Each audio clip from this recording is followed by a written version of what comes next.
Ra'iisul Wasaaraha Xukuumadda Federaalka Soomaaliya Mudane Maxamed Xuseen Rooble ayaa maanta goobjoog ka ahaa heshiis ay kala saxiixdeen dowladaha Soomaaliya iyo Mareykanka kaasoo dowladda Mareykanku ku cafisay dayn lacageed oo ay Soomaaliya ku lahayd.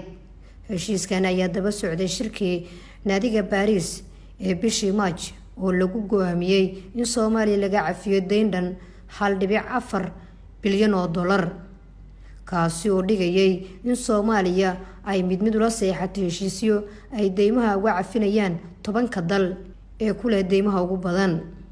This really is a historic time. waa xilli taariikhi ah Soomaaliya waa dalka 37 ee ka jira barnaamijka deyn cafinta ee sanduuqa lacagta adduunka. Tani waxay Soomaaliya u furaysaa mustaqbal ifaya.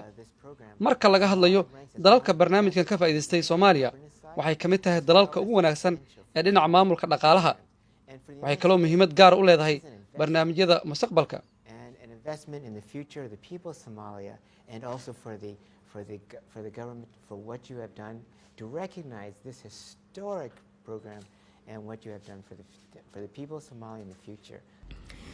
dhanka Soomaaliya waxa heshiiskani maanta u saxiixay siyaasadaha wasiirka maaliyadda Mudane Cabdiraxmaan Ducaale Beyle halka uu Mareykanka u saxiixay safiirka u fadhiya Soomaaliya Danjire Donald Yamamoto. waxaa sidoo kale heshiiskaasi goobjoog ka ahaa siyaasadaha ra'iisul wasaare ku-xigeenka dalka Mudane Mahdi Maxamed Guuleed Qadar. aad iyo aad baan idin salaamayaa waxaan aad ugu faraxsanahay runtii in maanta halkan aan u joogno in aan saxeexno heshiiskii inaga iyo Mareykanka ka dhaxeeyay ee deyn cafiska runtii si aad u ogtihiin tallaabooyin dhaadheer baa la soo qaaday arintani waxa ay daba joogtaa deyn cafiskii generalka ah ee la soo sameeyay caamka ee la soo sameeyay America waxay qayb ka tahay hormoodna ka tahay Paris Club qolada la yiraahdo qayb ka tahay iyagaana hormood ka ah ayaga discussion weyn ma la galay Mr Prime Minister discussion ka 31 bishii March ayaan la galay dabeetana waxa la gaaray general reduction in la sameeyo oo iyagoo isku dhan ay sameeyaan general reduction billion iyo 400 milyan ay naga daayeen isla maalinta waxa dabeetana la isla gartay in dawlad loola hadlo wadanada dawlad loo tago marka dawladii bay tani marka ka socota dawladda America dawladda Spain dawladaha qaybta ka ah Paris Club ayaan marba dawlad la hadlaynaa mar dawlad walbana sanad wada saxan doonaa. Ra'iisul Wasaaraha Soomaaliya Engineer Rooble ayaa dawladda Mareykanka uga mahad celiyay taageerada ay la garab taagan tahay shacabka iyo dawladda Soomaaliyeed.